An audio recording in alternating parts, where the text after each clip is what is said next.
September 27వ తేదీ శనివారం, నవరాత్రుల్లో 6వ రోజు. విజయవాడ క్షేత్రంలో అమ్మవారు లలితా త్రిపుర సుందరీదేవి అలంకారంలో భక్తులందరికీ దర్శనమిస్తుంది. లలితా త్రిపుర సుందరీదేవి అలంకారం వెనుక ఒక అద్భుతమైనటువంటి పౌరాణిక గాథ ఉంది. భండాసురుడు అనే పేరు కలిగిన రాక్షసుడిని సంహరించటానికి అమ్మవారి ఆవిర్భావం కోసం దేవతలందరూ కూడా యజ్ఞం చేస్తారు.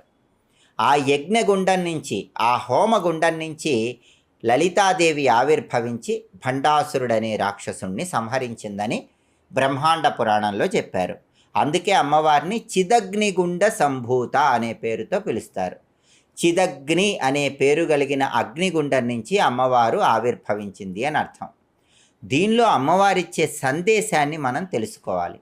ఆ సందేశం ఏంటంటే, అసలు ఈ భండాసురుడు ఎవరు అని మనం ఆలోచించినట్లయితే,